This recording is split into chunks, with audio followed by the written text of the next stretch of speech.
How's it going, people? Welcome back to the channel. Welcome back to the Loose Cannons. Hope you're good. Hope you're well. Like, hype, subscribe, do all of that good stuff. Big up Jordan James back in the building. Special guest back in the building this time round. We've got Mr. J Charm in the building. Joseph Charm, Joe J, whatever you want to call him. Yeah, big up J Charm. 100K incoming. 100K incoming, boys. Man, We've got the big one. This is what we need. We got a whale, boys. Yes.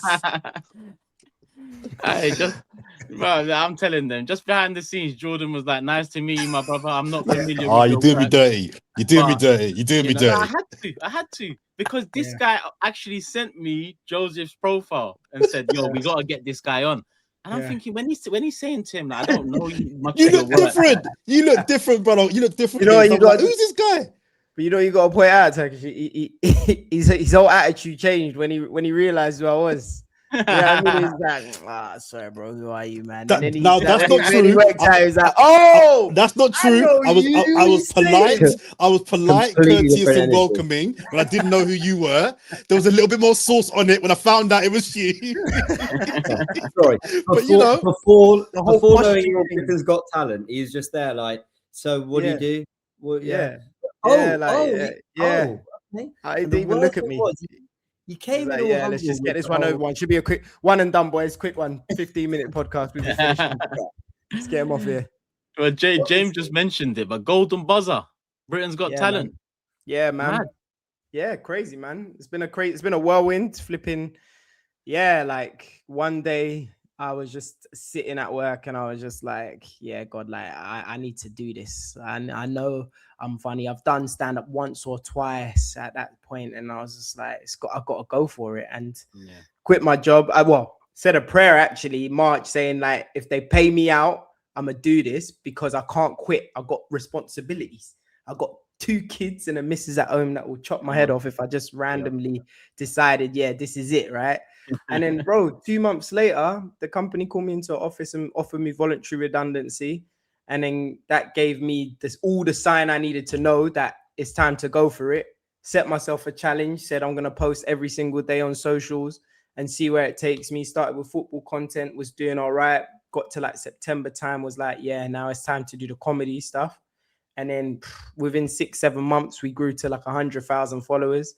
Then Britain's Got Talent got in touch and then did Britain's Got Talent, but in the background, still grafting. And then I had posted 365 days, every single day. I was consistent 2, 3, 4, 5 times a day. And then on the year to the day of starting that journey, my mum got to push the golden buzzer at Britain's Got Talent on the exact same day that I said, yeah, because the way it worked out, bro, I don't know if people believe in God, coincidences, whatever the case may be. I know for a fact it wasn't a coincidence because it was clear as day in my mind how this was all orchestrated. And then got to the final, didn't win. But like for me personally, I weren't really in it for that anyway. I know a lot of people will say that. I weren't even on a sour thing. For me, it was just a bonus to what I was doing already. Because that's a machine in itself. Do you get what I mean? Britain's Got Talent with respect. They're not oh, this is a show for Joseph. It's like, nah, this is, they don't care. They're already thinking about the next one. Do you know what I mean? So for me, it was just an opportunity to try and make people smile, laugh, and enjoy. So, but since then, it's been good, man. I enjoyed the whole experience. And yeah, man, we're killing it. We're doing a whole bunch of stuff, you know, loads of radio appearances, brand collabs, all of that fun stuff, comedy and touring. Yeah, later on this year, like it's just I was writing emails 18 months ago, lads, and here I am on the Loose Cannons podcast. Yeah, I mean, come on, here we are, man. Hey, no, I like that though, because there's a lot of young people that watch the show as well, and they often ask like, how do I get into this? How do I get into that? And I don't often know how to answer that question because it's just consistency, hard work, determination, staying true to yourself. There's so many factors to it that you've just presented a couple avenues you've taken, and it's a pleasure to have you on because you're still making people laugh on the socials. Instagram is in the description. The J Charm. All one word, no spaces, no underscores, no nothing. You can click the link in the description and follow him up on there. He's also got a TikTok, Facebook. He does, a bit of everything. But obviously, the Insta is the main thing. So go show Charm some love, people. But yeah, love having you on. It's a good one. I mean, after the Arsenal result, I was you know, there was a spring in my step. I'm not gonna lie to you, man. That spring has somewhat, I don't know. There's something. There's a mechanical fault there somewhere. Jordan shaking his head. I'm just being honest with you guys. I just expected Liverpool to do something.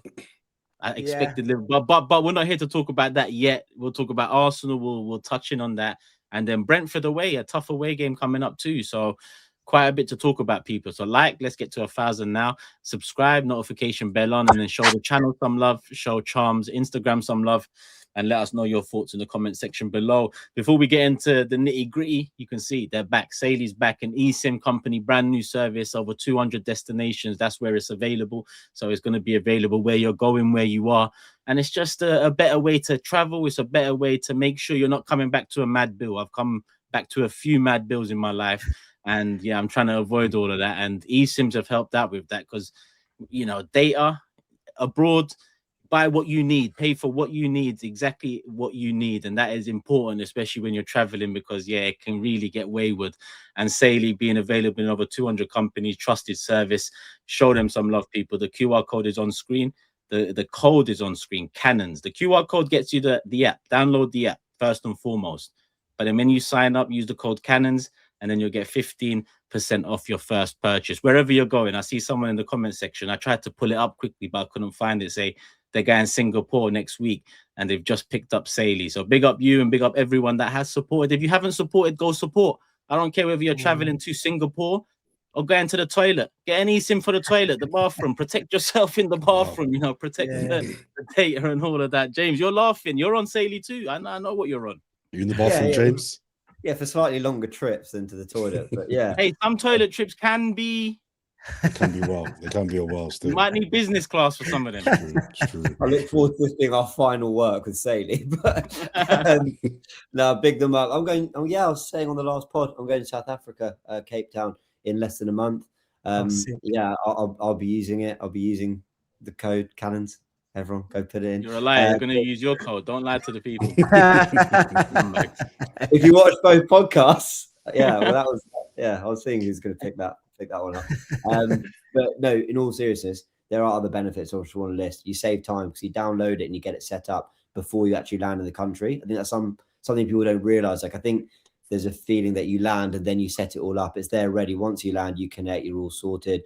You save on mobile data. This is a big one because of the built-in ad blockers. It stops ads from loading, which is the kind of thing that uses your data because it's loading ads when it's not accessing the content or what it is you're trying to use. And apparently you can save up to 28.6% of data usage with their ad blockers. And it's compatible with iOS and Android. So like little small things, they make a massive, massive difference. So genuinely couldn't vouch for Saley more. Big up for both podcasts, but no, genuinely class service. So everyone go download the app and use it for your trips. Trust me. Big up Saley. Big up the community. Let's get into it, man. 3-0 Leeds. Big win, clean sheet, everything that goes with it. I think, you know, it was a very happy Saturday afternoon. It allowed us to chill, sit back, relax this Sunday. We're recording this Sunday night, out Monday morning, people. So big up you. Hopefully you have a good week. But yeah, like I said, it's been countered by a big Man City win at Anfield. But Jordan, kick us off. Arsenal, Do you mind if I go first? Yeah, because I think what you just started with there, shouting over the top of me. That's fine. Sorry. No manners. Doesn't matter if I mind if you go first. You're just going to shout. It's fine. No manners. Apologies. I wanted to jump in there because I think your first point there is something that a lot of people are going to agree with, right? But recording this, as you just said, off the back of the Man City Liverpool game, I'm still really excited. You know, that game for me hasn't changed my mood that much because, of course, when Liverpool winning 1-0 and it was looking like 9 points clear, would I prefer that? Of course I would. But the reason why I'm really happy and I'm not letting that game affect me is because I'm remembering the work that we did on Saturday. We did a really good thing on Saturday. We won 3-0, clean sheet, played some good football, and we handled our business. We handled our business. We can't affect what happened today. It was all a bonus. But I don't know about you guys and the Arsenal community out there now, but I'm watching this game today, Liverpool Man City, and for the first time, I'm watching it thinking to myself, this is what it feels like to not have the pressure on us. Like normally it's us having to win the game to stay in touch or win the game to go back in front. But in a really weird way, today's game, none of our business. It's none of my business. What happens here happens. There's a slight benefit, of course, if City lose the match. But really, I'm watching the game calm. I'm watching the game really calm. So the game didn't massively affect my vibe because I'm really happy about where we are. We have worked so hard and come through some really difficult periods to be in the position whereby today's game doesn't really mess up my mood, doesn't really hurt us that much. We've earned the right to have a 6-point buffer. So yeah, of course, City coming from behind and winning is not what we would have wanted if we had the choice. Of course, City, that's a statement win at Anfield, the champions. We couldn't win there. They were 1-0 down as well. That will definitely put a battery in City's pack. And of course, City play before us, so I'm sure we'll get there in a little bit. So they could be 3 points behind us before we play our next game. That's something to be potentially concerned about. But in terms of the weekend, I'm really happy because we're doing our job. And as long as we keep doing our job, Turkish, as long as we keep minding our own business, as long as we stay focused on what our job is, I'm telling you, we can get this job done. I keep saying it. Don't blink, don't flinch, stand firm, and we'll be fine. City had a good weekend in terms of their result today. Fine. That's not our business. Our business is Brentford. Our business was Leeds, and then on the weekend, Sunderland. Sunderland are a good team. They're a good team, and they had a couple of moments, but we handled that game. And we'll get some of the players, I'm sure. Like you've said it a few times now, unfortunately, it's our business because we failed to handle business in a couple of games. We should have handled business. Correct. But again, the fact that we didn't handle business against Forest, Liverpool, and United, and we're still ahead, that's a testament to the body of work we've done this season. Yeah. City have not done their thing either. So just to kind of kick off, my overall thoughts were, I'm not that downbeat about today's performance because, again, I'll say it again, would I have preferred Liverpool to win that game? Yeah, I would. But with the fact that we're doing our job, that's my focus. That's my business. So I just remind myself of Saturday. Saturday, we did a good thing, we did our job, on to the next. Yeah, I think this period, I think this season, the thing that's going to get us over the line, right, is actually the fan base. I don't think it actually has much to do with the players or the manager. And it's going to sound mad, right? Because I was having a conversation yesterday about, because like I'm a believer in the 12th man, innit? Like, and I was having this conversation with somebody yesterday, and it's like there's a nervousness, a justified nervousness. It's justified because 20 odd years not winning anything, and then a couple of moments where people would call it bottling or whatever, moments where it was in our hands and we let it slip, right? And like there's that nervous energy, and you could feel it sometimes in the stadium this season, right? We've all been to some of the games where it's like if we've taken a second longer than we usually would at a throw-in, there everybody's just gone and it's like that creates nervous energy, not just for the fans but also the players. Now the expectation going into this Liverpool game, what we're trying to do as fans, we're just trying to, the hope is, we want this concrete. We want this so bad. Like Liverpool, just do your job. Keep them as far away as possible.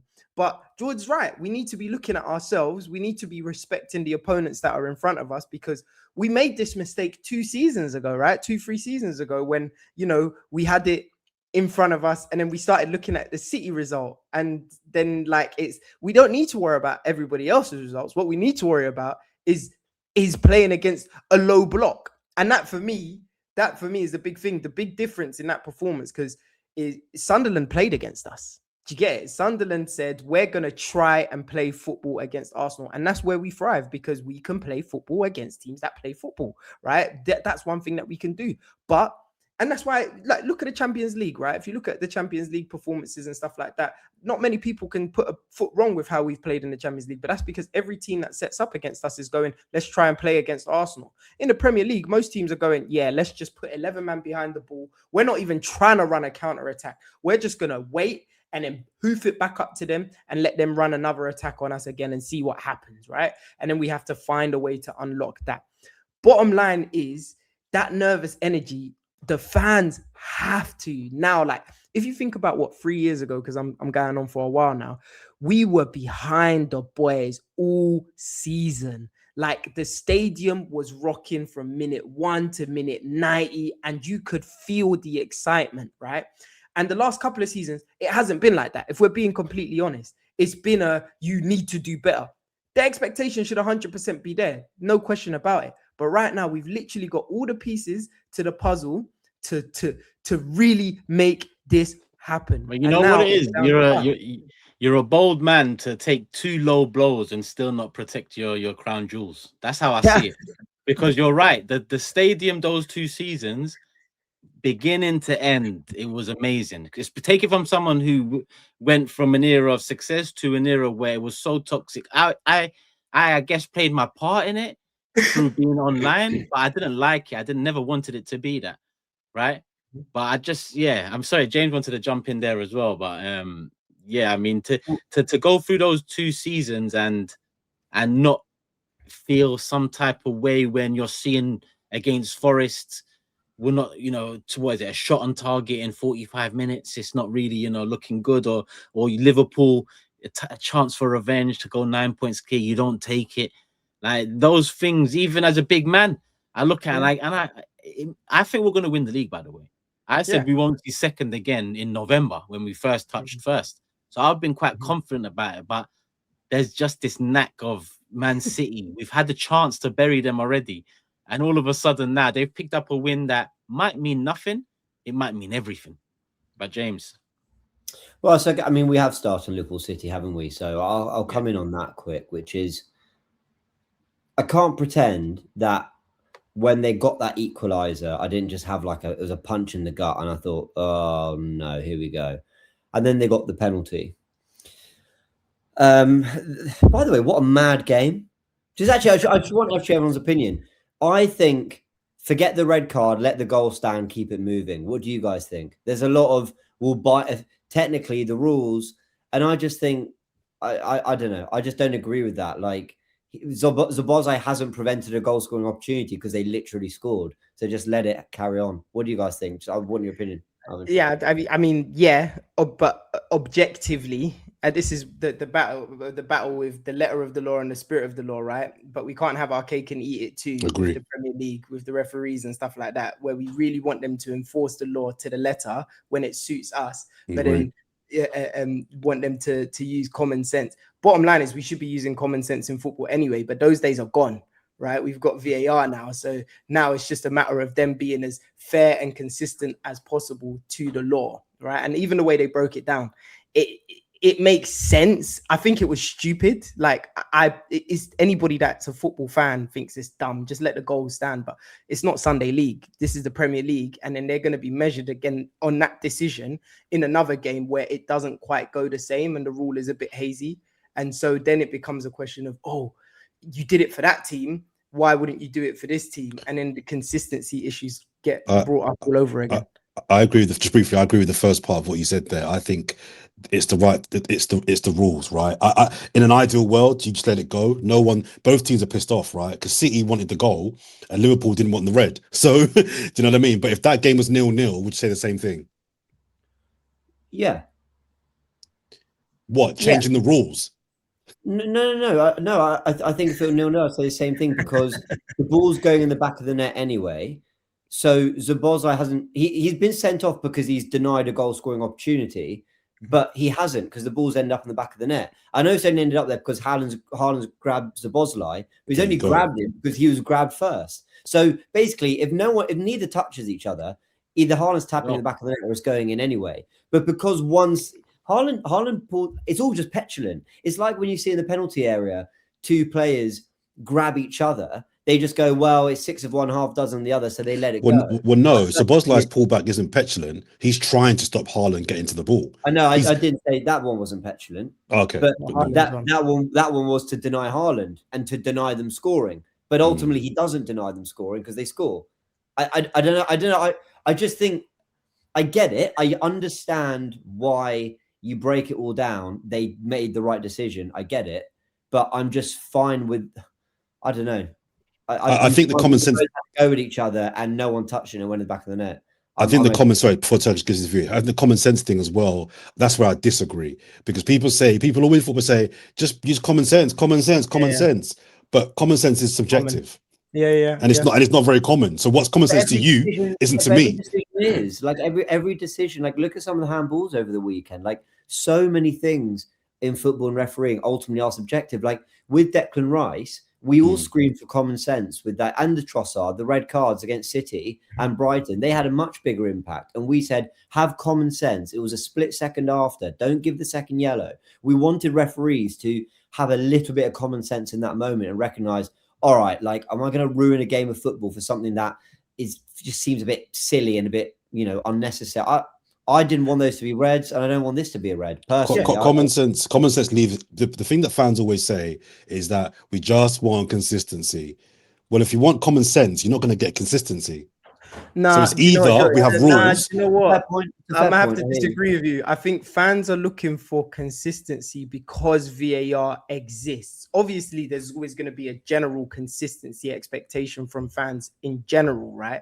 But I think there's more of a push now because they've made more robust systems or put more robust systems in place to make sure that refereeing is fair. But who operates those systems? Humans.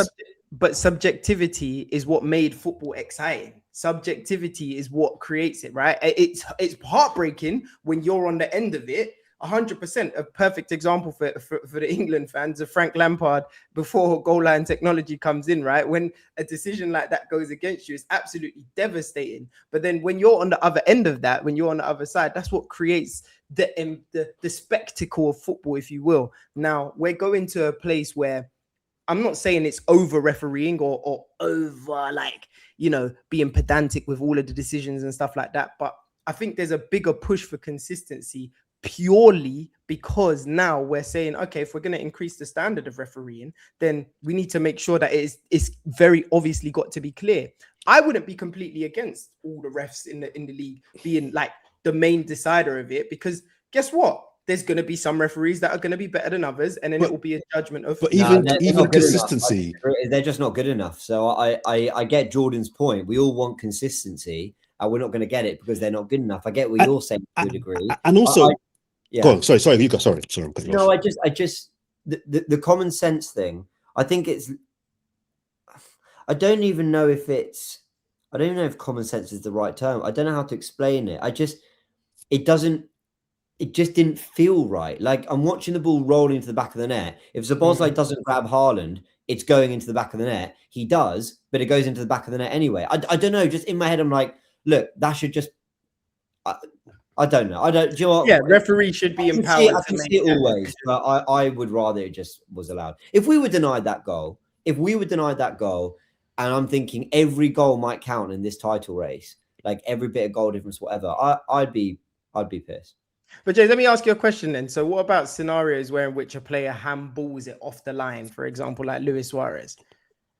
That's a penalty in a row. Ghana, right? No, of course it's a penalty, but in terms of the decision, like you could argue that the ref should have just given him a goal because the ball was going in and it was so very obviously going in, but Luis Suarez has slapped it out a goal. Like, so that's such an interesting point. But football, the officials have never had the power to give a goal that hasn't crossed the line. That's different. Yeah, fair. Whereas, yeah. But it's a great point. Like you're so right. I feel uncomfortable with the idea that actually there is something. I can't remember what sport it's in. Is it NFL? Funny enough, the Super Bowl tonight. Is it NFL or is it rugby? There's a sport where if it was going to end up a point, they give it, even if it didn't. I need to remember what it is. Can you guys remember what it is? I'm not sure. Not off the I need to find it. There is one where they're basically like, well, that was going to be before the foul, therefore we'll give it. I need to find out what it is. But yeah, that's different. This ball actually did end up in the back of the net. And where are you on it, Turkish? What do you think? I still think Lehman should have stayed on and Barca given the goal. That's what I think of. Champions League final. That's one of the most heartbreaking moments of my life. That's the scenario, right? For me, okay, we're talking all these rules, and we'll probably spend too long on this, considering it's not even, it's 2-1, 3-1 and not our game. But I just think as soon as I saw it, I thought, no. As soon as I saw it being looked at, I thought, nah, this is a layman thing again. Exactly the same. What are they going to do this time? What happened to play advantage? Forget all the rules. What happened to play advantage? because play advantage sorts all of this out. The Laban one and it sorts this one out. You play advantage, there's nothing greater than a goal. So the goal comes first, everything else, unless someone's karate kicks someone in the jaw side before the ball has crossed the line, you know, don't take it back to side. And even then, give the goal and then send the guy off. I'm not saying Szoboszlai here. I'm saying a karate kick to the jaw side. Yeah. In this situation here, Szoboszlai pulled him. It was a foul. It stops a goal scoring opportunity, but advantage played, it goes in. But then it becomes an advantage for Liverpool as well, though, because then Szoboszlai gets to play in the next game, even though he's committed a red card offence. And Szoboszlai would have cleared it. Szoboszlai would have got back and cleared it, and then Haaland pulls him away from clearing it. Right. So I do get the thinking, but I just think, fuck it, let it stand. Yeah. But that's I get why I'm wrong on that. I do get why I'm wrong on that to a degree. But yeah, they won. So it's still 6 points off the back of this weekend and a big week ahead. But James, sorry, what was you saying? Sorry, I sent us off on a massive tangent, but I do think it's an interesting football debate, to be honest. On the game, of course, gut punch, City winning it, absolute gut punch, because I said it as quietly as I could throughout the week, but I felt that if we won and they dropped points, the title was right, one hand on it. I did feel it was that strong for us. And when you look at their next 7 games, guys, they could win all of the next 7. So that's concerning. However, I have to try let my head take over my heart here a little bit, or not so much my heart, but my gut, like that feeling of stress. City, I thought the first half were very good. Rodri pinging it about, they did good things. Second half, though, same problems. You can run through that City side. You can attack them. This is not the best version of Liverpool. This is a side that drew at home to Sunderland, drew at home to Leeds, lost 3-0 to Forest, lost 4-1 to PSV. I appreciate completely fair play to City. They had to win. They had to, and the task ahead of them was ANFIELD. I respect it. What an amazing hurdle they crossed. But my head is telling me that now there's still a lot of issues in that City team. I'm not so worried about the football they play and the fact they won, because look, it's a deflected cross that ends to Haaland and Bernardo do well. There's an element of luck. Any penalty you get is an element of luck, though they play well in the first half. What concerns me is that they've got it just at the point at which they can build momentum. It's the first in what is then followed by 6 very winnable games. I'd be very surprised if they drop points in any of them, because they feel that ideal for them. In that time, we've got 3 away games in a row. We've got Chelsea at home, so it's going to be a big task for us to maintain this lead. But as much as it's a huge result for them, I remember when we beat Leicester, the 2-1, the Welbeck goal, and we all thought that was a momentum swinger, that was a pace changer, that was the moment that Leicester can't possibly win the league, and now Arsenal are going to get going. I remember the Nelson winner against Bournemouth 3-2, Jorginho at Villa. We all felt these last-minute goals were going to carry more significance than they did, and they didn't, because actually 10, 20 minutes of football doesn't really rewrite the 23 games that came before that and what these teams are really capable of. So if City win it, it'll be because they've been brilliant between now and the end of the season, not because suddenly they won at ANFIELD. It's a great result, and it could absolutely swing momentum for them. But I think they still need to go up a few levels, and we need to drop a little bit. Absolutely possible. But that's just my honest analysis and feeling on the two teams. I reckon we're in a situation where I think the thing that holds the key for us isn't just the fans, right? Like I said earlier, I think it's the Carabao Cup. I think that's holding a huge key for us. And for me, that like cements it. That like makes it so like there's no way I can't see us not winning or failing from that point on, because it's been such a long time and so many Arsenal fans disrespect that trophy. 100%. Okay, it's not a big trophy, but so many of them. It's almost like a broke boy who hasn't got their driver's license, who's looking at a Ford Fiesta and saying, "Ugh, why have you got a Ford Fiesta for?" Like, bro, like it is a dead competition, but a dead competition that we ain't won, Turkish, in 30 odd years. And if we break that curse, that ridiculous amount of time or whatever hurdle that we can't get over there, right? Because think about it, Pep Guardiola takes that competition seriously, you know. He's been taking it seriously ever since he's come. So if he takes it seriously, then we need to take it seriously, because then the players get a taste for lifting a trophy and going, yeah, this is us now. Like now there's going to be less fear when they're going into this race now, because it's like we've got over one big nervy feeling of, oh, can we win a trophy? It's been such a long time. Nah, we go on to win the Premier League comfortably. And that's the difference. I think the next few games, yeah, I agree with you. Like you look at Cities and they look like they come up, but City are going to drop points. I guarantee you they're going to drop points. Like I just know they are. And I struggle to see how in our next, like, however many games, 13 games, that we lose multiple. I just can't see us doing it. I just can't. Like, we're too solid defensively. The big issue that we've got is, and it's not so much as it's an issue, is that we need more goals. If we get more goals, if my grandmother had wheels, she would have been a bike, right? Like, but like, we just need more goals. Bottom line, if we score and we figure out how to unlock a low block through open play and not relying on set pieces, then Problem is we've been saying that all season. That's the problem. Well, we've been saying it for 2 seasons, Turkish. We've been saying it for 2 seasons, where it's like that low block is it's hard to break down, like, because we're just in and around, and we need our players to continue. They need to be brave. Start shooting a lot more. That's what I loved about the last game. I was seeing attempts from outside the box. How long has it been since we've seen a game where it's like multiple attempts of at goal outside the box? It's been ages, and I'm like, this. Because now you're giving defenders more to think about. You're in a threat from outside the D, and then you're a threat from inside the box as well. So I don't know, man. I'm confident still, but that Carabao Cup is so important. We have to win it. We have to. That's like, we've got one hand on that trophy. Flipping, get over the line. And furthermore, psychologically, that's against Man City as well. And we can find ourselves in a situation where we're playing them 4 times in the space of how many weeks or whatever have you not. Get one over them. We've won the league. We're not afraid of you. We're actually not afraid of you anymore. That's the good honest truth. I'm not afraid of City. I'm so confident in our team, right? Like, we've got enough. The first time where I look at our bench, bro, where it's like the coming off the bench, you're like, yeah, you know what? A lot of these players can impact the game at any moment. Like, all of them. It's nuts. Yeah, we're in the best position. Listen, that's squad depth, and I think that's we're clear in that aspect. Problem is, Man City are 6 points behind us in a season where they've been so inconsistent, and we've been what feels like so good.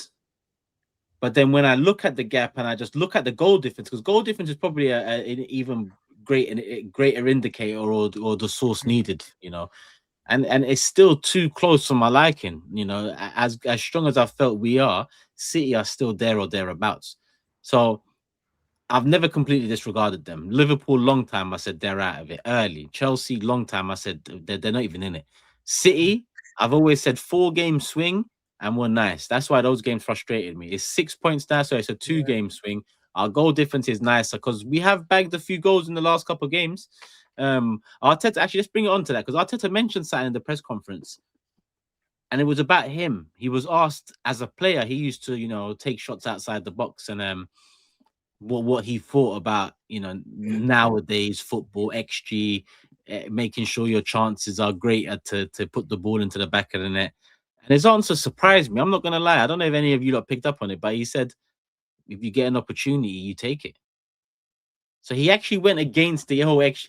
Which it's weird, because with Odegaard, he recently admitted, I don't tell him to do that, in terms of going all the way back to collect the ball and more dictating.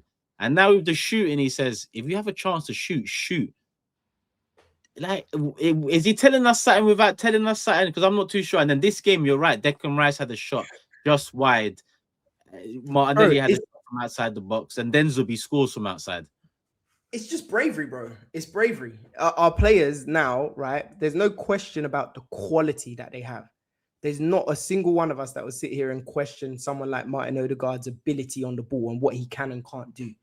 What it is bravery in the decision making. If you look at the way we play as a team, it's total domination from a possession point of view. We do not like to give the ball away. We're almost perfectionists in that regard, right?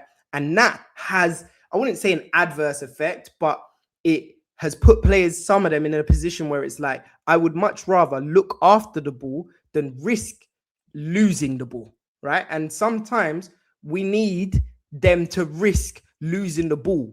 We need them to go, yeah, I see the opportunity, I'm going to take it, which I do think is the communication behind the scenes, like from Arteta, to say, look, if it's clear, have a go. But I also think that they understand the cost of losing the ball in a dangerous area, for example, which is why it's like it has to be inch perfect, specifically for someone like Odegaard. He has that extra touch, that one more touch, Jesus, even we saw it with the offside of the last chance that he had.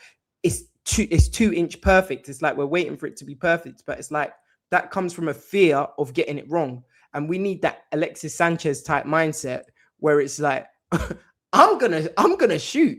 There's certain players that just had it about them, like Kevin De Bruyne, them man there, that it's like, I actually don't care. I'm just gonna go for it. I'm gonna try. If I lose the ball, I lose the ball, but I'm gonna try something ridiculous here. And if it comes off, then brilliant. And we just need one of our players, one of our front four, to just pick that mindset up. And I think it changes everything. That's the problem. Is the Zubi and Rice have that mindset more than anything, James?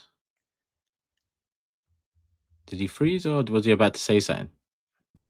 He's frozen, but he's back. Yeah, frozen. I think Arteta lies sometimes. You know, I used to think he lied a lot. Now I think he just lies sometimes. You know, there's been a clear shift.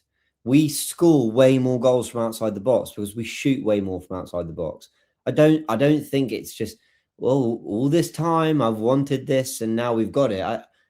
I'm sure he's always wanted us to be able to do that, but I think we work better positions. Look at the way Trossard lays that ball off to Zubimendi. You could have just given it to him and said, there you go, put it to the back post. He weights it perfectly and says, go and hit that. And we've seen goals. Eze hat-trick against Tottenham, Trossard against Sunderland. And by the way, the list is like 15 goals long. All season, we've been slapping it in from distance. We didn't do that in previous years. So I think Arteta, to be fair, I think he plays it down. And I think he sometimes says things to throw us off because, I don't know, maybe it's a message to the opposition as well to a degree. But behind the scenes, like I think there must have been more of an instruction to get shots off and to work better spaces for them, in my opinion.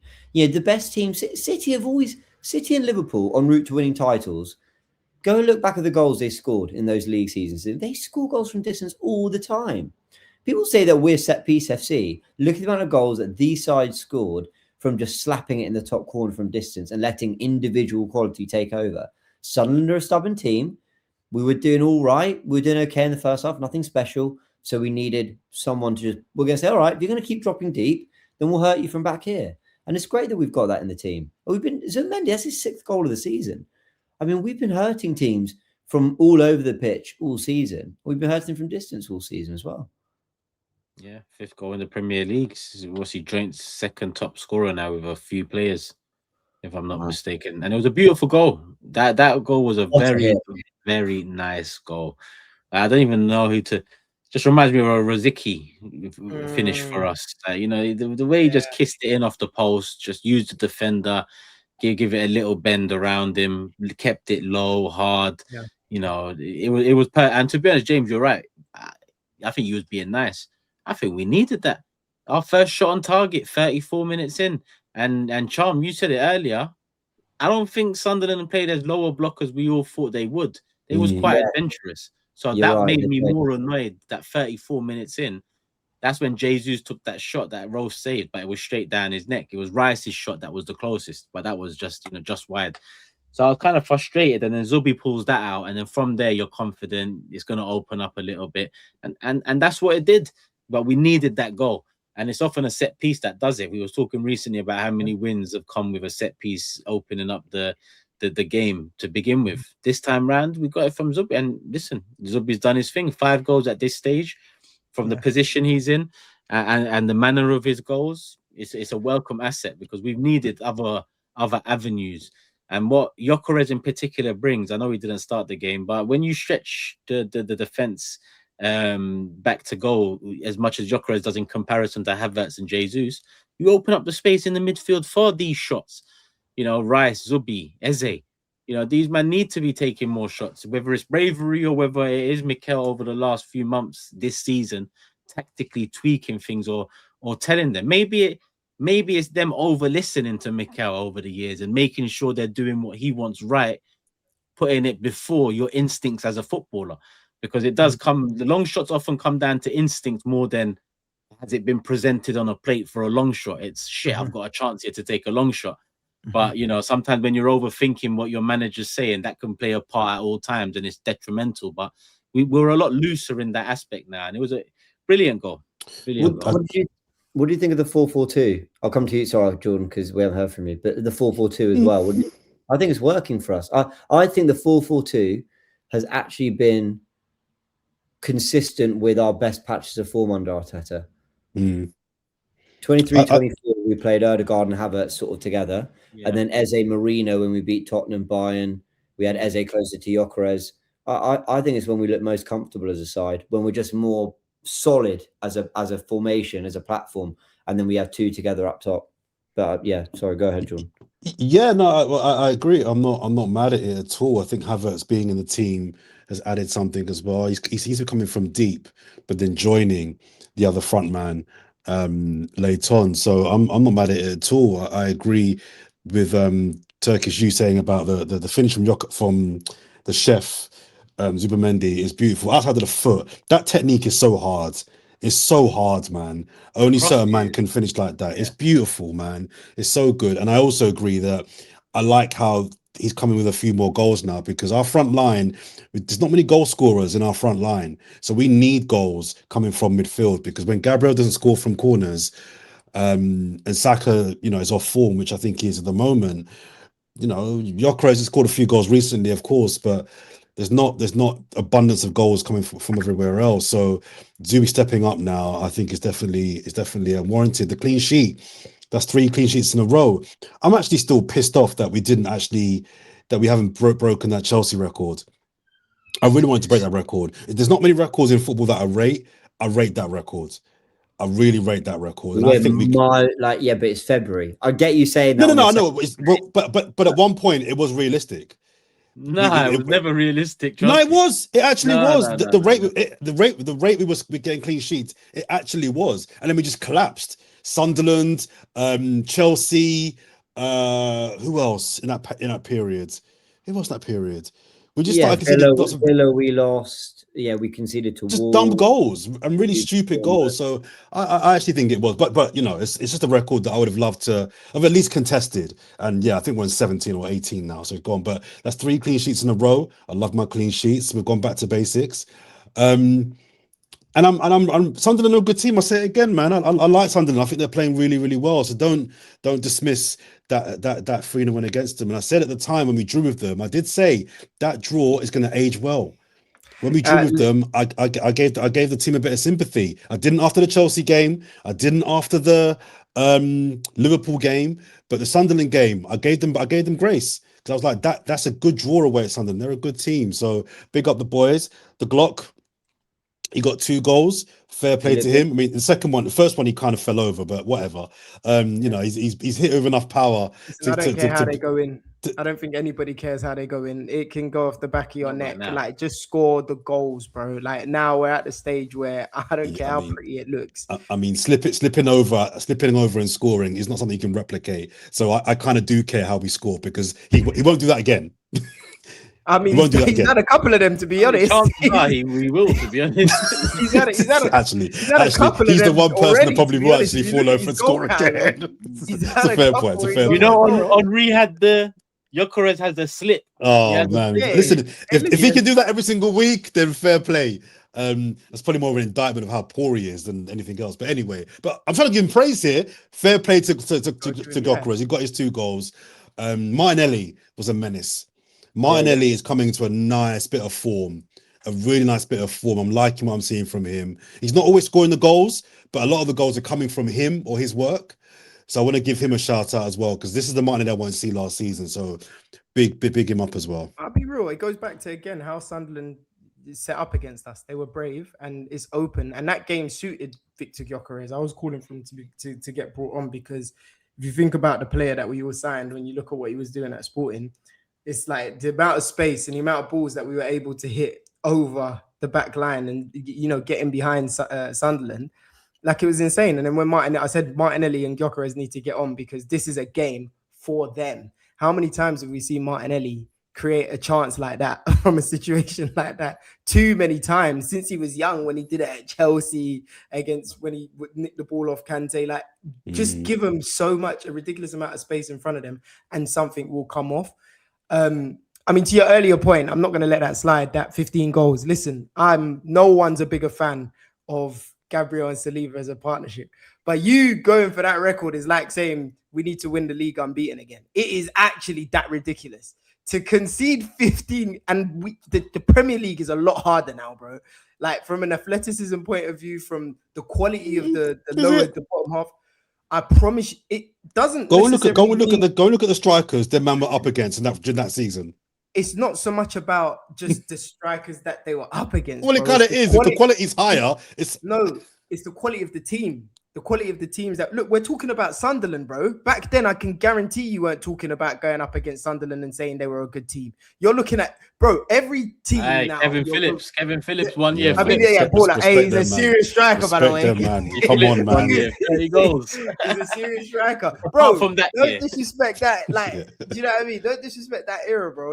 Like now, though, in terms of teams, the quality of a team, like, they're a lot harder to beat. And Jordan's going mad. Jordan's going mad with the 15 goal thing. You're bugging, bro. Just say you want it unbeaten, bro. That's the same level. It's difficult. No, you can lose games. Listen, we could have lost games and still kept 15 clean sheets. This back five can do that. No, it's not 15 clean sheets. It's 15 goals conceded. Conceded. Sorry, conceded. It's doable, bro. With our back five, they do. But anyway, I think it's doable. With our back five and Rice, it's doable, man. I don't know, man. I mean, it's doable. We just messed around for a month and just lost our heads because it's not been done again. So it's hard to say. That's what I'm saying. It's like it's been done once. It's just like someone saying, "Yeah, I reckon we can go and win the league unbeaten." Maybe one day, but I mean, you can't predict. I don't even think they're gonna do that. I don't even think we'll ever see that ever again, bro. We will never see it again because right now, from an athleticism point of view, it is too close to call. Bro, look at flipping Sunderland. Do you know how strong they were, bro? Like, there's a video. I think Saliba put a video up of him dragging up Brobby and Brobby dragging him up as well. And it's like, but it was a hard fought point. But for every Sunderland, I'll give you a Tottenham. What does that mean? What does that mean? The point you're making is that a small team like Sunderland are now good. I'm telling you that a bigger team like Tottenham are bad.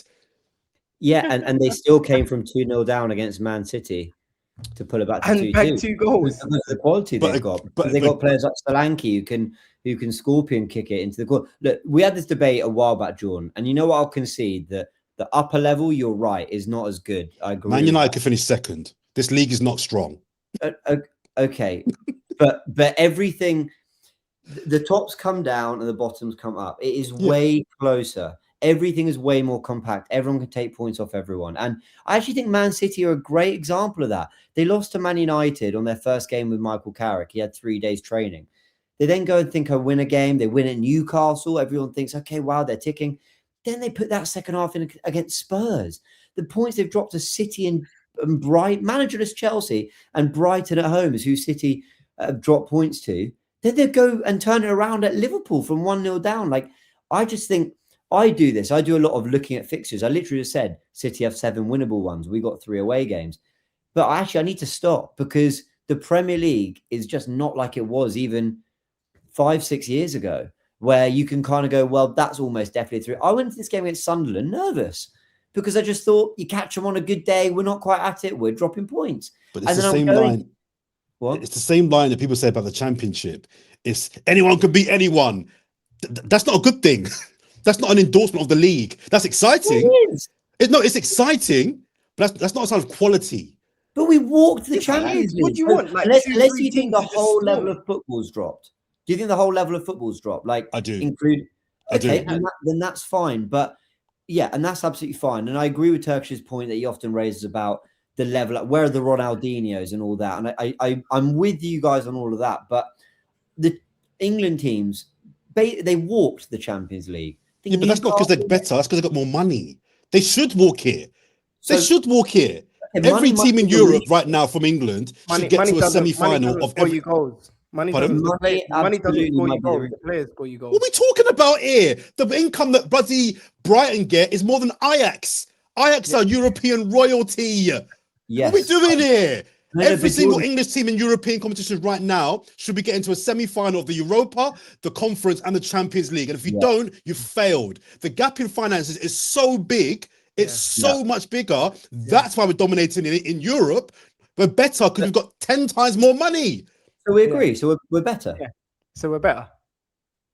Because the money, you brought up Europe. I'm saying in Europe, but the reason why we're dominating it's because of money. It's just it's purely money. You could call it money, but we agree with that. But that argument doesn't conflate to the Premier League, because in the Premier League we've all got money. So everyone's better. So everyone's better. You could go around and I think concluding, you said it. The middle class have got better. I'll agree on that. But the top and the bottom is atrocious. I don't think the bottom's atrocious. The bottom's not it's atrocious. awful. I mean, like 1 or 2. To be fair, this season the bottom's been It's poor. atrocious. To be fair, it's been poor. This year, Forget that. Forget you, Jordan. You just glossed over the Gyokeres double, man. Yeah, I'm trying to praise him, and that man there, but these glossed over. No, you weren't, man. It was a backhanded That's compliment. as much as he's getting from me, right? We've done. It was a backhanded compliment. Didn't even mention man. his second goal, left foot finish, bottom corner. What do you want? 65 mil. Yeah, that's not down the drain. Great money spent. Finish. Brilliant. Vintage. It's a great striker's finish, if you ask me. Yeah, fair And play. he had to be in the right place. In that I position. thought that was great. I thought he just did. He was I good. think He was done good. well. He was good. Havertz and Gyokeres look good. Yeah. I actually don't think Havertz and Jesus was good, if I'm honest with you. No, He had a stinker. He had a stinker.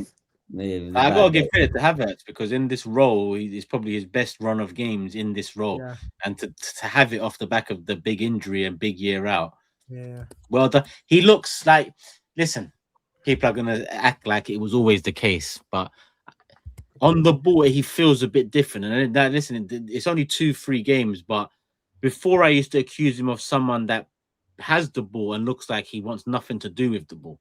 Now he actually looks like he wants the ball, has the ball, and wants the ball. Do you get what I mean? Like, it's just, I don't know if it's a mental shift. I don't know if he's coming into a team with less pressure on his shoulders, even though that's probably incorrect, because you know Gyokeres hasn't hit the ground running, and everyone expecting Havertz to get us over the line.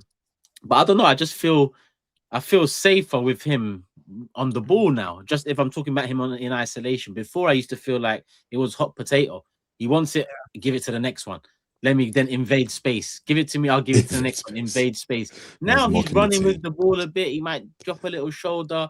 He's still invading space, and for Gyokeres, that actually works very well. Yeah.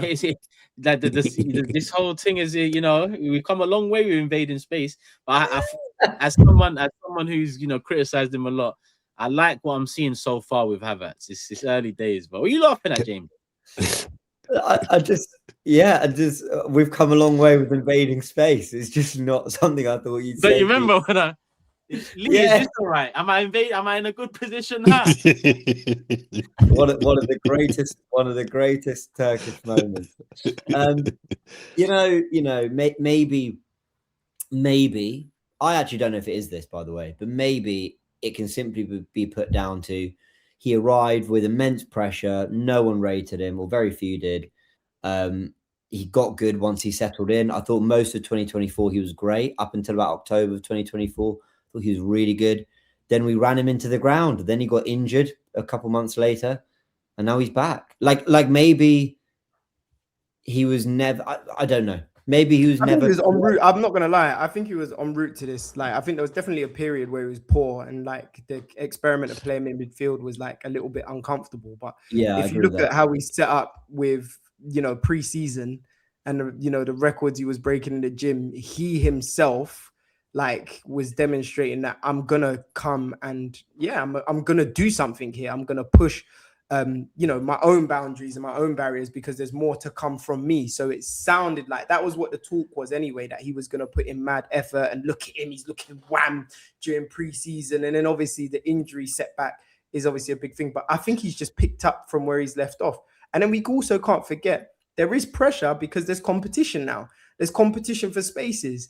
And this is the truth. Victor Gyokeres, whether you think he's good or not, comes in, and that's a position that Havertz plays in. And it's like, yo, I need to perform wherever I get that opportunity. Same way he's taken up Odegaard's position. And it's like, yo, I want to play here, and I can play here rather.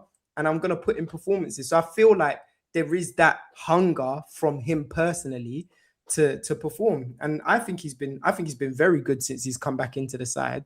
I think he's contributed well, man. I mean, first of all, I think Turkish is right to flag him and praise him, but let's he's been good. He's been good. Let's not get carried away. Like, we're not saying he's been a world beater.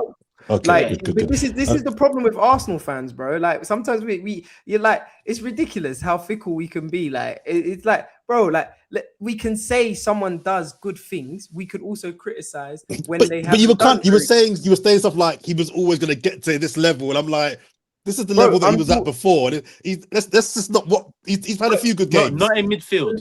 Nah, not in midfield. He wasn't playing that. But when you're talking about how he set up in pre-season. How he was like when he was playing in that number 9 position, again, like James rightly said, he had a run of games where he was playing well, or you might have even said it, he was playing really well, and then he got injured. And then, like, you got to recognize where it's like efforts being put. Do I think it's the the guy that's going to get, like 30, 40. Good, okay. That's not what we're saying here. But what we're saying is how he's contributing to the team. There's value there, bro. 1 billion%. No, I like him. Listen, I like him. I'm just make sure we're in the right ballpark. That game wasn't, maybe it's just me, but that Sunderland game wasn't one where there's outstanding candidates to talk about on man of the match. No, you're right. I get it. Right. So I just feel like it's worth mentioning that it's another Havertz game where it was probably his least impactful of the last few, but it was one where I was all right with him on the ball. He was trying, he was doing, things I like. So here's the thing, Turkish and guys.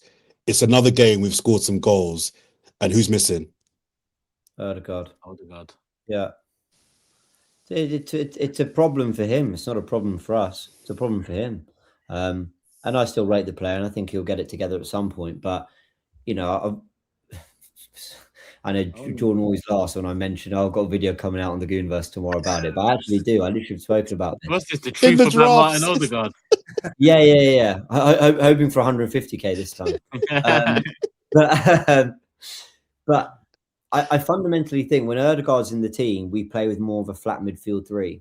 I think when you play with a flat midfield 3, we're quite fluid. So anyone can pop up in certain areas, which you can look nice on the ball. Listen, with Odegaard, we played great football away at the Bridge, away at Bournemouth, in the Villa 4-0 win, and the 2-1 Brighton win. But off the ball, you can look a little bit more shaky. You can look a little bit more... Oh, sorry. Did I disconnect? No. Can you guys still see? Yeah. Okay, fine.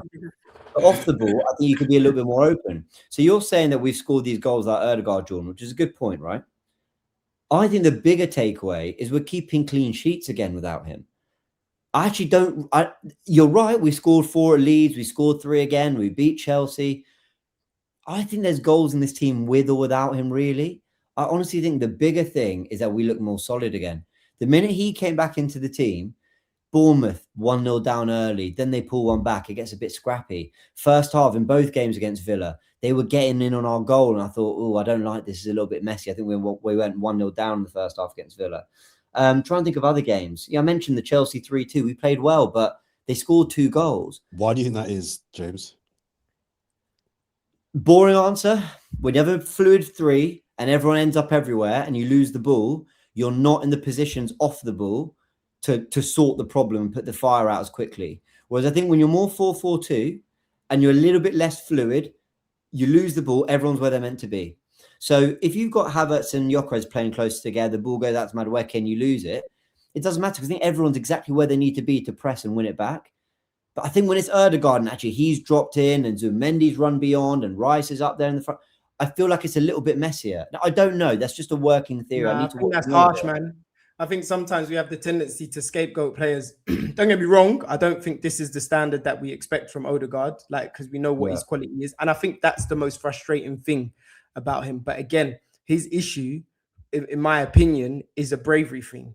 Because if you look at the way he goes to get the ball to dictate play, not one Arsenal fan had an issue with this 2 seasons ago when we were firing. His game hasn't really changed that much, bro. If we're being completely honest. He's come back too much. He's come back a little bit more than usual. But I think we're finding reasons for why he hasn't been performing, because he hasn't been contributing that much going forward in terms of goals and assists. That's the God honest truth, because really, if you actually look at it picture by picture, it's not that different, bro. He's coming further back. He'd go collect the ball, and then he'd get forward, get the ball out to Saka, get closer to Saka, and then they had that Ben White, Saka. They had that trio down that side when they were bodying teams, right? But he hasn't got that right now, and he needs to just be braver and just show everybody that he's still got the ability. Because I don't question his ability. It's bravery. It's just bravery in those final third areas, and I think yeah, man, it's a hard one with him, because I think it's just frustrating when you know someone has got the ability and, you know, they're not quite hitting the mark the way they can hit it. It's like, we've seen it. You can do it, bro. Like, hit it, bro. Like, find a path. That's all it is. And I just think it's bravery. I think we over analyze sometimes him dropping in too deep. And I don't think I'll be real. If you think about the goals we conceded, not many of them have been really to do with where we are positionally. It's got more to do with stupid mistakes. The Liverpool foul Zubimendi gave away again, Zubimendi's error against Manchester United, like situations like that. Don't get me wrong. There have been a few where you're like, oh, come on, boys, like this is silly. But I think it's more his attacking issues in terms of the output, which is kind of where we want Saka to start improving as well, or figuring out getting back into form again, which is the output. The output. We need output from them. That's the God honest truth. And that's why it's that. Because Villa at home, I know we all praise the performance, and Odegaard in that second half was unreal with the Zubimendi assists and stuff, and that's an example of where the rotations in midfield can work. But that first half against Villa, they were running through us until Onana came off. Then when Onana came off, suddenly we managed to get hold of it. And I feel like the Premier League's got so physical that if you don't have a spine there, you're going to struggle. And the thing about Kai Havertz, whatever we say about him, he's in the walls, man. We go long to him. We play him into the channels. We play to his feet. And he uses his frame. He gets more. He's probably not stronger than Gyokeres, but he moves like he is. And when you look at that goal for the Gyokeres' first goal, Havertz is playing really close to him, and Odegaard wouldn't be in that position. He just wouldn't. He'd be deeper to play a 1-2, try and facilitate those up the pitch. But Havertz goes, let me get involved here. Let me be in the area that you might lose the ball, but you might make something happen. And that's why I think what you're saying about bravery, absolutely true. I totally agree with that, and I think that goal's an example of it. But I do think when we have him on the pitch, off the ball, we look a little bit more susceptible to something. I don't think it's a coincidence that 3 games in a row without him, we haven't looked like conceding, and we haven't conceded. I do feel like there's a bit of a connection, if I'm really honest.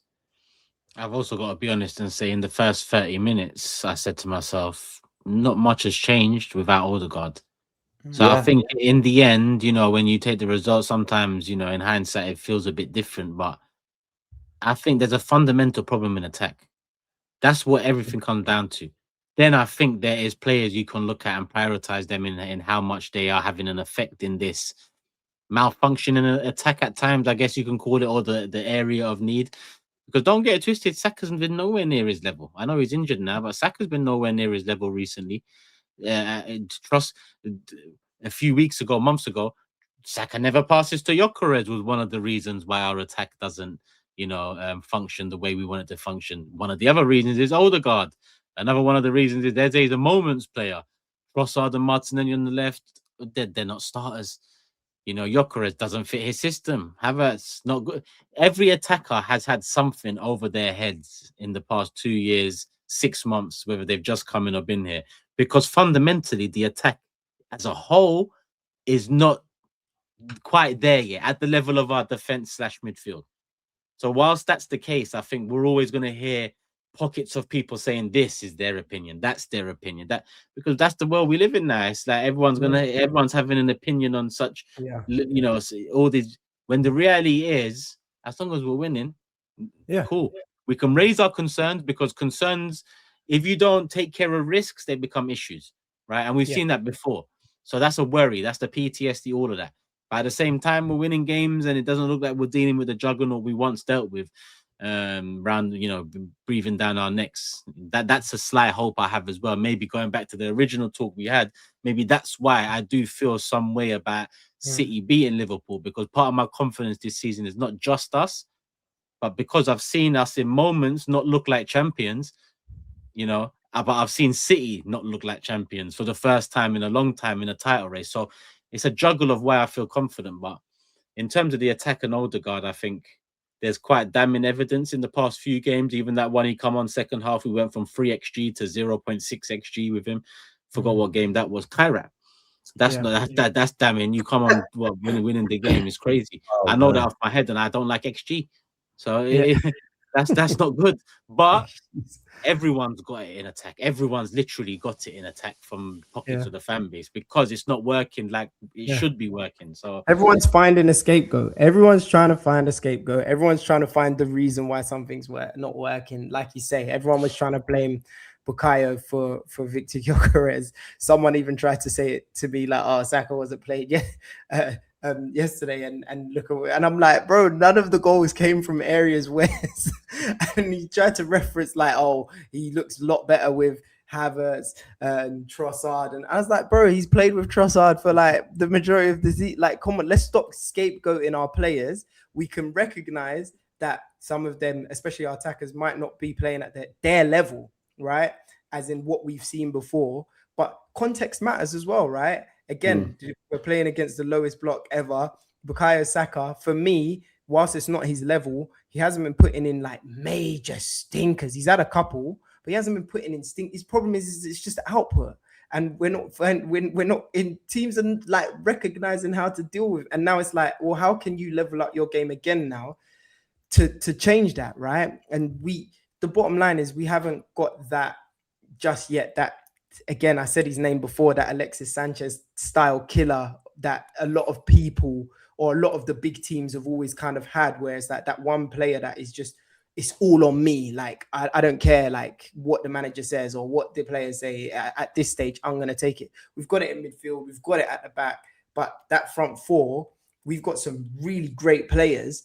But the thing that's going to, cross them over to that side is them having that biting edge to just go, I'm going to start scoring again. Because look, 2 seasons ago, Saka got what, 34 goal contributions?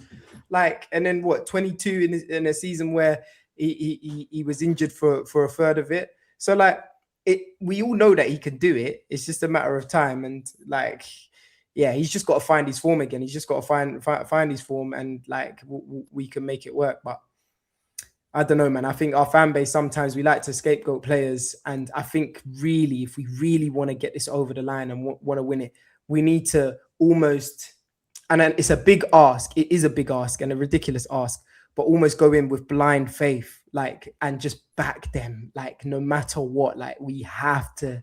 And I'm not on that fake motivational tip, but like, it kind of has to be blind faith now, because we've got no choice. Like, a team, we can see the goal and it's like the whole stadium just goes flat. And it's like, we can hear the away fans. That should never be happening. Like in our stadium, in Emirates, you like, come on, like, let's just get louder and make them feel like, yeah, this is a fortress for 90 minutes, not just a fortress when it suits us, because we're spoiled.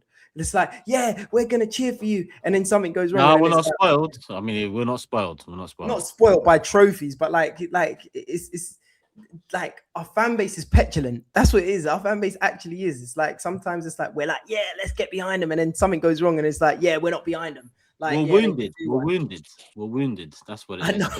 I don't disagree with the parts of it, but I think we're wounded because of the way the club has been since moving into the Emirates, isn't it? So that plays a part too. And at times over the past 3 years, Arsenal have been the best fans in the league. Yeah. I even always mention over time, not many big 6 fan bases would allow their clubs to go 10 years without winning a Premier League, slowly fade to not even challenge, and still be supportive of the manager like Arsenal fans were with Wenger, until it really became, out of the top 4 and a big joke thing.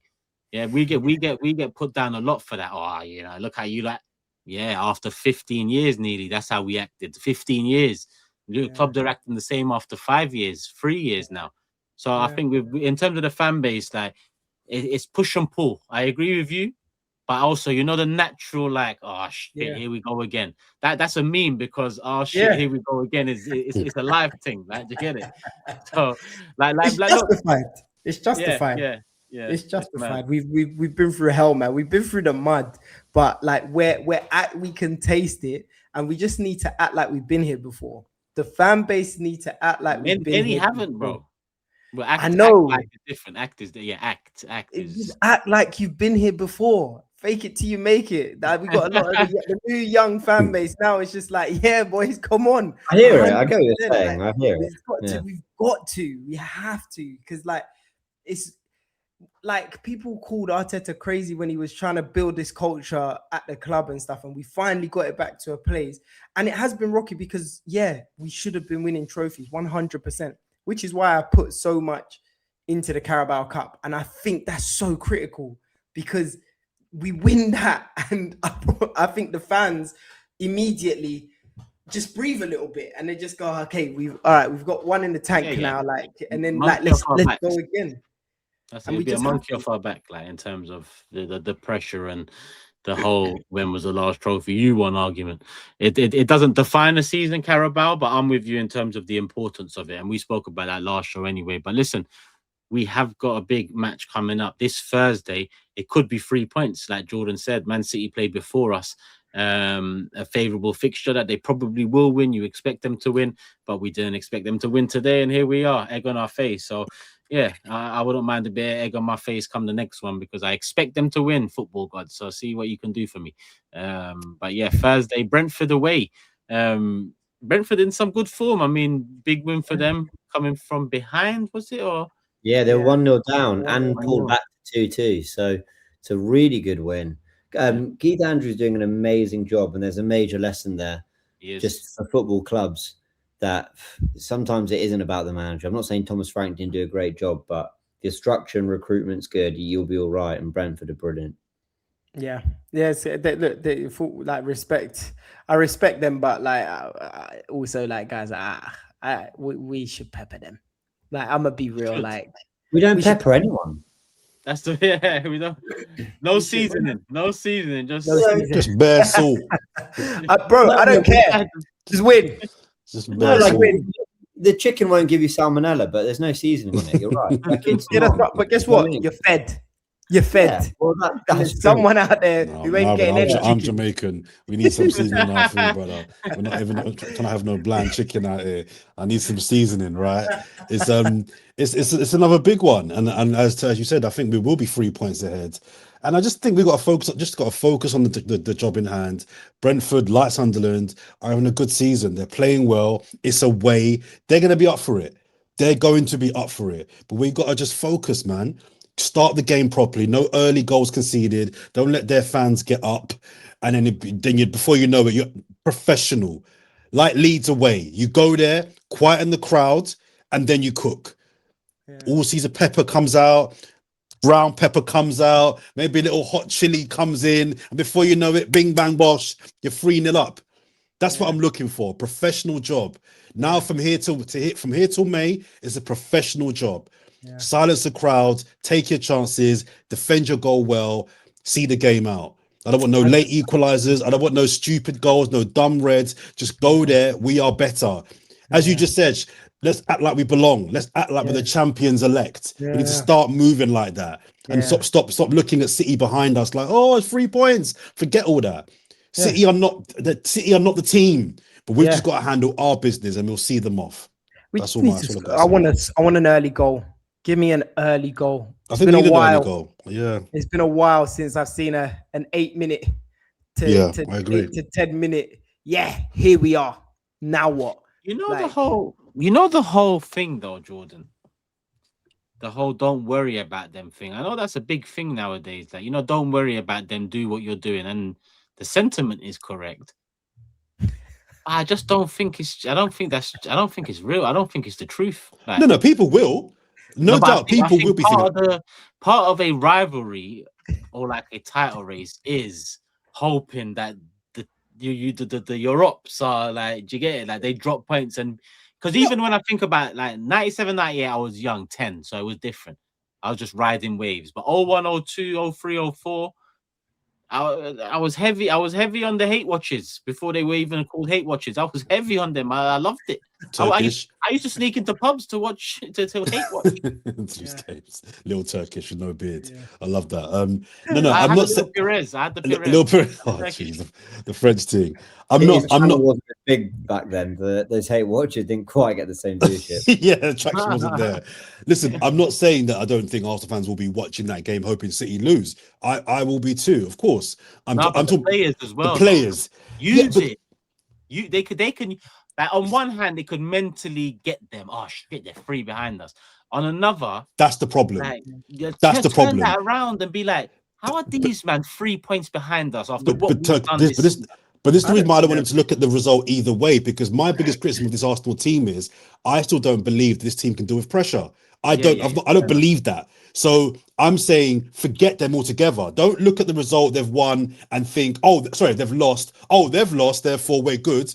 Then they win. Oh, we're back. No, just they handle their business. We handle our business. I want the boys manager to go into this game and just let's program our minds now. They've won. That's what I'd be doing if I'm Arteta. They've won the game 3-0. You're 3 points ahead. The game's not even played yet, but you're 3 points ahead. Right. Now get on with your job. We start looking at their game and being affected emotionally by their win or loss, then we're going to be a mess. Forget them. Handle your job. I don't want to hear no excuses. There's no excuses. Oh, yeah, but they won. The pressure was on. I'm not hearing none of that. Yeah. Handle your business. This is why I'm putting it on the fan base, because I'll be real. They're going to know. Everyone's going to know. We're all going to watch that game. We're all going to clock in. It's just how it's how it affects them on the pitch, right? And if they know that they've got the fans behind them no matter what, like, again, without the galvanizing and like just over optimism here, like if they know that, like, it can push them further towards the mindset that Turkish is mentioning here. Like, I look at a result like that and go, yeah, actually, no, I'm up for that. Yeah, like, what, you want to come 3 points, no problem. We can handle that and we can show everybody. But if we, the fans, are like nervous and we show that in a game, we create nervous energy. No one sorry to cut you, but even that, sorry, James, you've got to come in as well. But even all that, I'm saying forget the fans and forget what Man City do. Get your mind right. The fans have got a role to play for sure. Their mind is the problem, bro. No, it is. No. Their mentality is the exact problem. That's the exact reason. I'm not buying that this season. I'm not buying that at all. But this season, I'm not buying. No. I'm talking in general. Before this season, our mentality is the reason. Here now, though, this season, but they've not proven to me mentally they can go 3 points ahead, or they cut to 3 points and they can deal with that. They've not shown me that. That's precisely my point. They've not proven to you. They've not proven to the fan base. Like, brother, these men have gone out and they're doing their job. We're 6 points clear against Manchester City. We don't need to catastrophize and, as you say, worry about them in any way, shape, or form. But the fans are already worrying about them and thinking, oh, City are chasing us. That nervous energy translates onto the pitch. I 100% agree with you that we. I think if it was a home game, I'd agree. It's an away game. We'll have a small allocation. I think our impact is lessened because it's away. I'm just saying, I'm going to that game thinking we're 3 points ahead. We've got a job to do. We're going to start the game well. No early goals conceded. We're going to handle our business, shut up their crowd, score a goal, score a second goal, and see the game out. Yeah. Whether the fans are loud or not, we've got a job to do. Do that job, and then it's over to you, City. But then the fans could be rubbish or great. I'm saying handle your business, because you need to show yourselves that you can. Forget the fans. Prove to yourself, Declan, Bukayo, whoever's playing, prove to yourself that with 3 point lead, you can handle business. That's what I'm asking. Become legends. James, it's gonna happen, man. I think so. But I agree with Jordan in the weight of the fans. I think, naturally fans are going to be up and down because the way the club has moved. That's not Arteta's fault, because Arteta hasn't been 20 years. It ain't Rice's fault. He hasn't been here 20 years. It ain't none of their faults why the fans are so so sensitive, so touchy at times, so wishy-washy at times. It's the club's fault, the people above. So it's just a situation we're in, and we've just got to get past it. But regarding Brentford, James, let's start with you. Is there anything lineup wise you would do? I mean, he started Jesus this time round. I'd personally go back to Gyokeres, but what would you do? I'd like to see Havertz and SA, but I don't think he'll do that. I think he'll go Havertz and Gyokeres.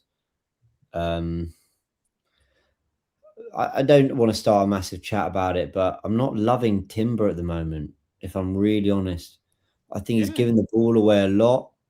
Really sloppy pass. I think there's moments where he could be releasing someone going forward, and he turns back on himself and he plays backwards. Having said that, Calafiori came back, and I thought he was very. I don't want to say very poor, but very average is too kind as well. He didn't have a good game, whereas Nketiah looked really solid. So I'd probably flip the fullbacks. They'll probably go Nketiah and White. So you got one Nketiah very defensively reliable, and then White can get forward. I think Timber probably needs a rest. I mean, while I'm being critical of him there, the guy off the back of an ACL has given us 2 monster seasons. So I love him. I think he's brilliant. I just don't love what he's doing at the moment. There's a real case for Martinelli on the right wing. I just have this fear that Martinelli's looking so good off the bench, and the minute we give him a start, we're going to go, oh, this is 100%. This is why he's on the bench, because he's really good at having an impact. Having said that, he started against Chelsea and did well, but that was a very particular job, which was basically see out the game, work hard, try getting beyond. So I think I'd be inclined to stick with Madueke, even though he wasn't great, but he was all right. Yeah, so I think I'd go Nketiah, White. I want Eze, but I think I'll go Gyokeres. That's pretty much it. Yeah, those are probably the changes I'd make. Any qualms? Anything else from Charm, from Jordan? I'm starting Trossard. I think we need your best finisher on the pitch for this game. I don't think there'll be a lot of chances in this game for some reason, and I don't think he's been brilliant of late. I thought he was good on the weekend actually, but of late he's not been good. But I just think you need your best finisher on the pitch for that one chance drops. I need it to be in and around Trossard, so that would be my only must for me. He's our most creative player, Trossard. Like he plays like he's a number 10 on the touchline. Some of the passes he plays, the people he finds in the box on the underlap, he's really like. It reminds me a little bit of how Pep used Grealish a little bit in the year they won the treble. Just he wasn't like destroying fullbacks all the time, but he would just carry the right amount. He'd pick players out. He just was very, very efficient with minimal space. So I agree. Trossard's got to keep his place. And anything you'd change, Joe? I didn't. Look, I rate Nketiah a lot as well, but I'd actually like to see Lewis Skelly. I'd actually like to see Lewis Skelly in a game like this, and Trossard down that left-hand side. I think. Can I just challenge that? Sorry, John. Can I just challenge that and say, do you want to bring in someone cold at this part of the season? I think he's coming cold multiple times, like last season, and he was absolutely fantastic. And he wasn't like, this year. He's had a few stinkers this year. This year he's had a few stinkers. This year he has had a few stinkers, but let's not pretend that Nketiah has just had blinders in that left back position anyway. He hasn't. He's had a few where a little bit he's made a few errors and a few mistakes, and you're just a bit rash. Generally, not too much of a problem, but also has caused a few I'm not too confident about him fully as of yet, right? And that could just be settling into the Premier League. That just could be getting into his flow. He's been getting better, but equally, I would like to see Lewis Skelly get some minutes, maybe because it's a love affair in that sense, in that feeling of like actually he's one of our own, and I think that he does need minutes and important games. He has stepped up. He had a brilliant game against, who was it? Was it Atletico Madrid that he played against? He had a fantastic game against, and he can pull out performances, even attackingly, create chances as well for us down that side, like when he does that whole inverted thing as well and support the midfield, which I think is going to be a really, really important battle when you're going up against a team like Brentford, because they're solid in there. So for me, I think it's a gamble. I think that's a gamble, and I don't think you can gamble. If we all assume there'll be 3 points, you can't draw this game. You can't draw this game. 100%. I think I agree it's a gamble, but on the cold hot thing, I mean, there's worse times to come if we're talking about having cold players. We need all our players to be at least warm. and we're running out of games to make them warm for crunch time, because it doesn't matter what you do August to February, it matters what you do March to May. And we need, you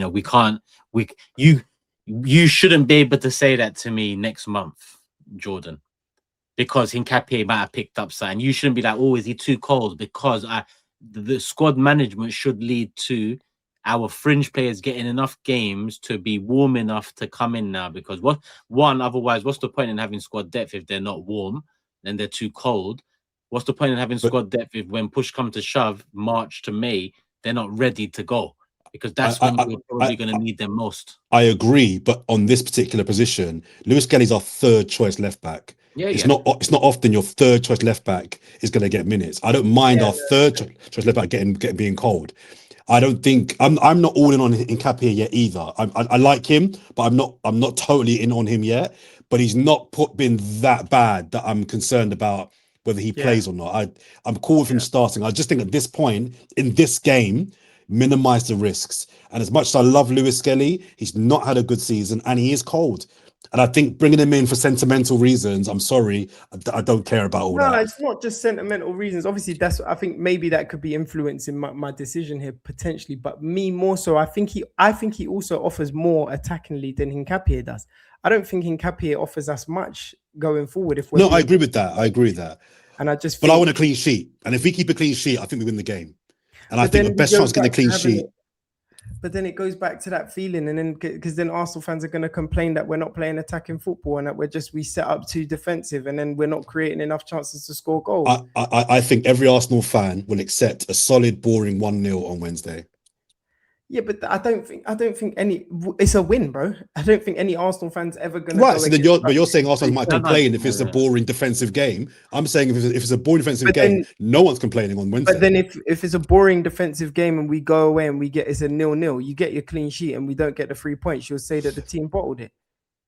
I just think we've got a better chance of keeping a clean sheet with Hincapié. If we keep a clean sheet, I have faith we will get a goal.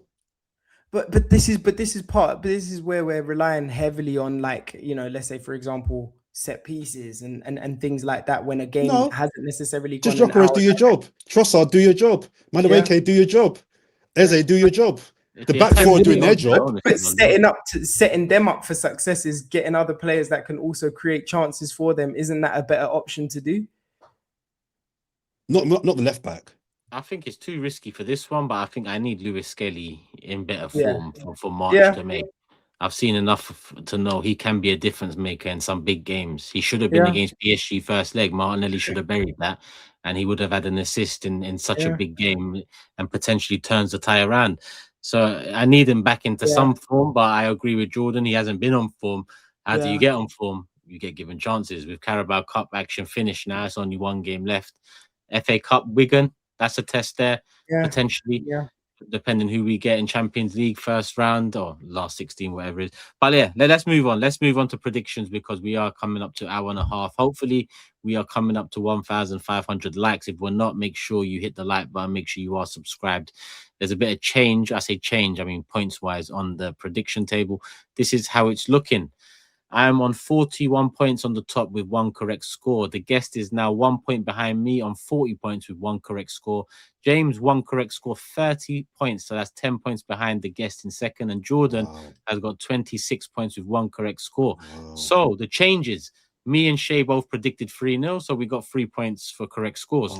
Shay also predicted or chose Martinelli as his star man. Martinelli got an assist, as did Jordan. Pick Martinelli, so Jordan got 2 points plus a point, so he got 3 points. James just got the point.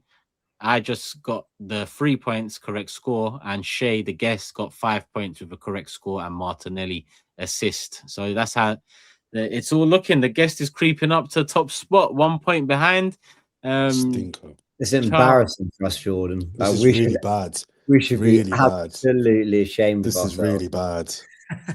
It's your game, James. This is bad. In relegation there. What's that? It's a shit game, man. I think we should change it. Charm, well, yeah. So I'm gonna go first, then you're next up. Predict a score for Brentford game, and then your star man. And they'll gather points. A defender gets points for clean sheets. A striker gets points for goals, assists, so on. So yeah, I'm gonna go Arsenal to win 3-1. Ooh. And star man to be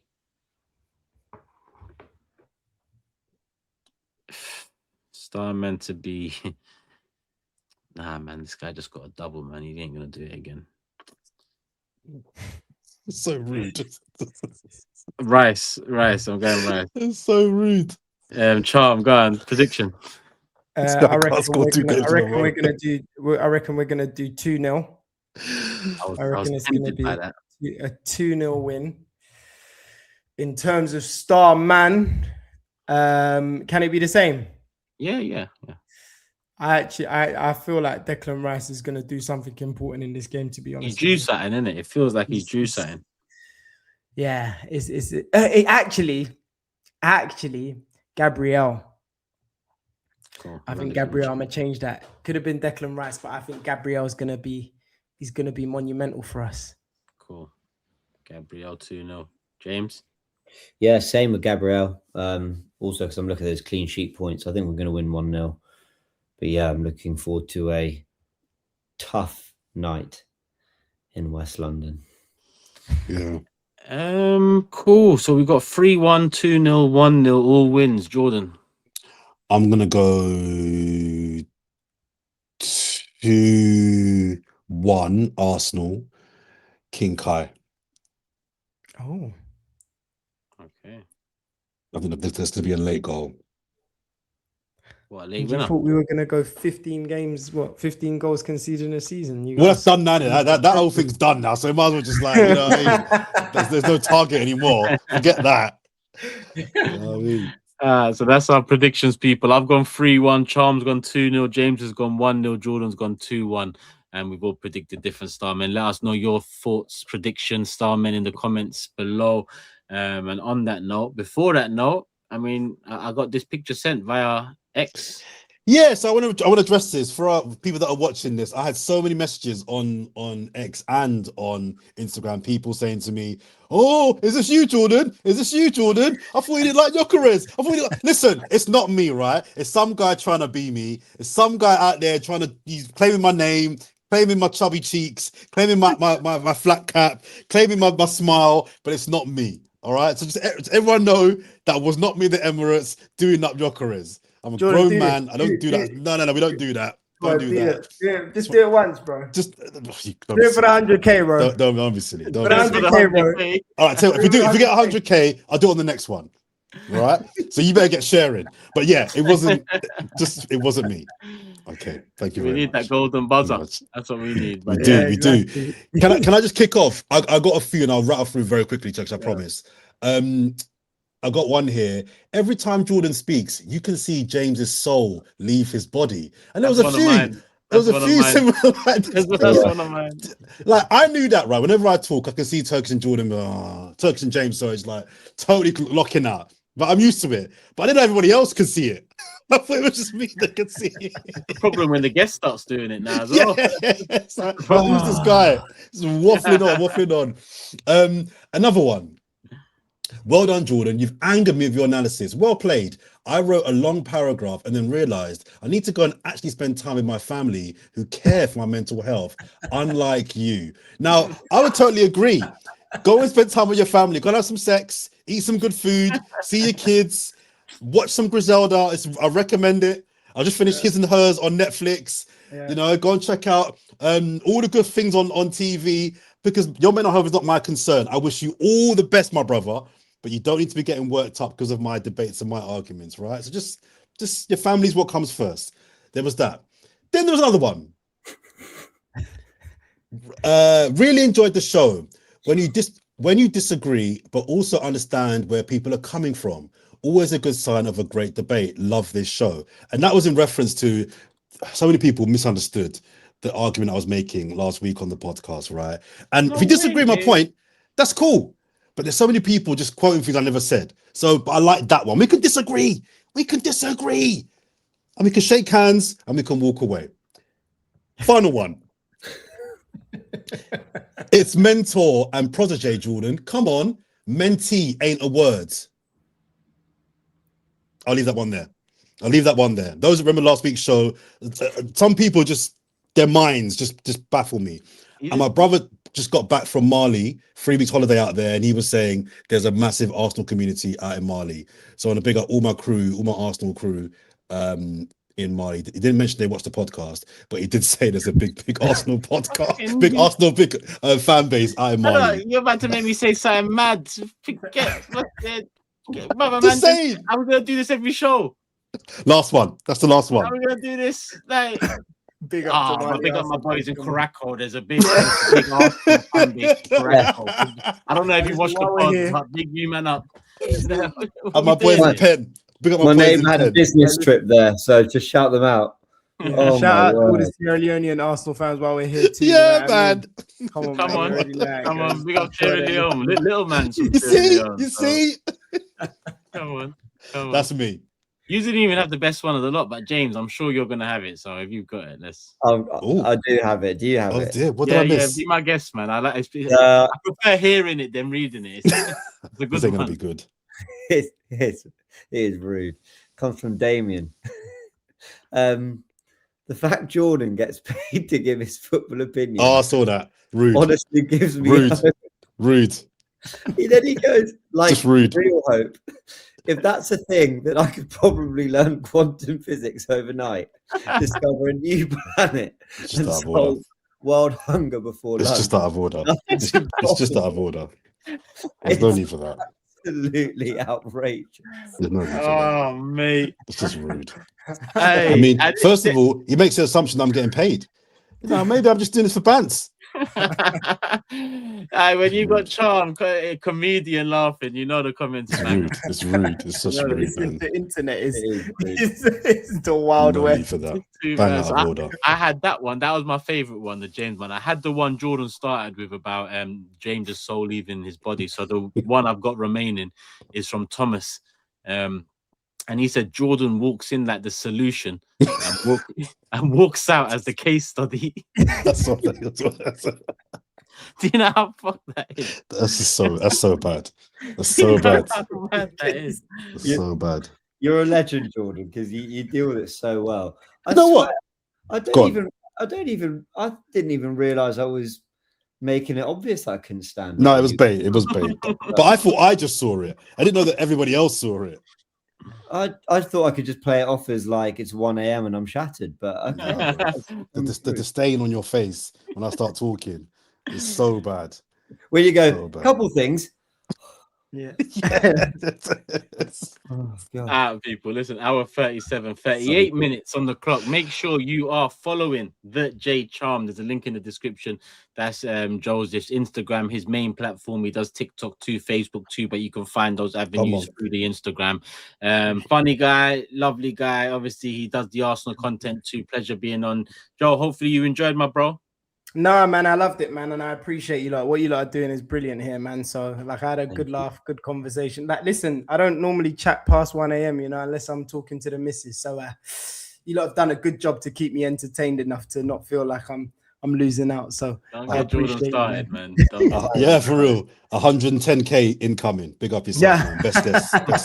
Hey, 110k, and you got to hit it, man. Listen, 110k, I'll do a lot more than that, bro. When I see that 110k, hey. If you're not hitting this, man said 110k, he'll do a lot more than that.